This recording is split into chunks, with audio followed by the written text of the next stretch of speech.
dragi otroci, spet je tu samo za vas Prešerna pravljica za kratek čas. Prodan bratca. Liza je svojega bratca pošteno sita.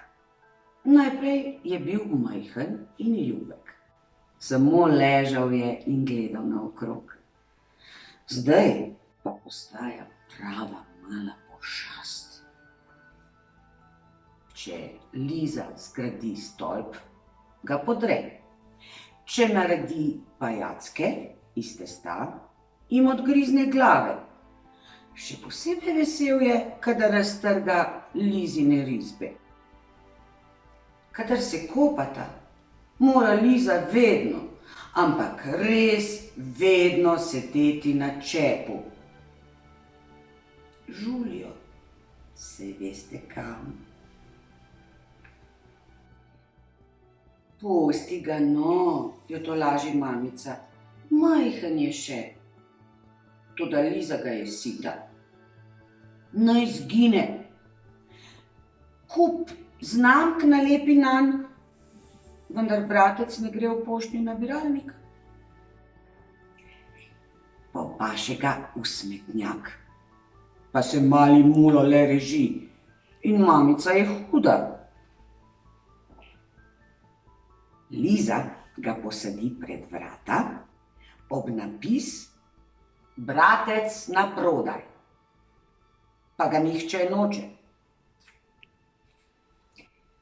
Prikoraka sosedov Rok. Ej, reče in pokaže na malčka.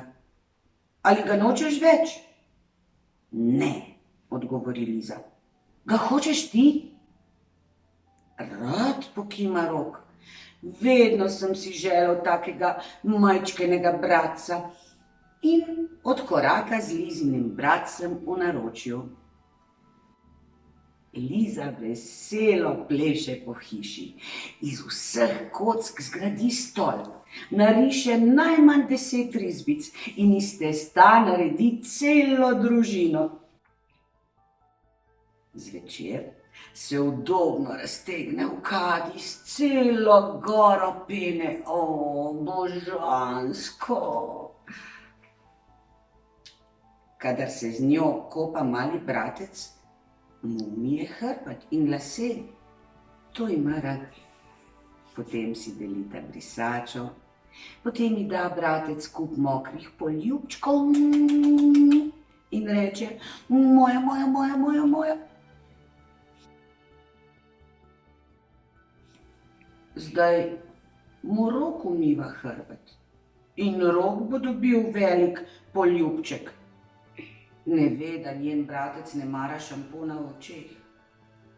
Liza skoči iz kadi in steče k Roku. Nazaj ga hočem, kriči. Kar imej ga, reče Rok. Raztrgal mi je risbe in podrl stolp iz kock. Oh, pusti ga no, reče Liza. Majhen je še.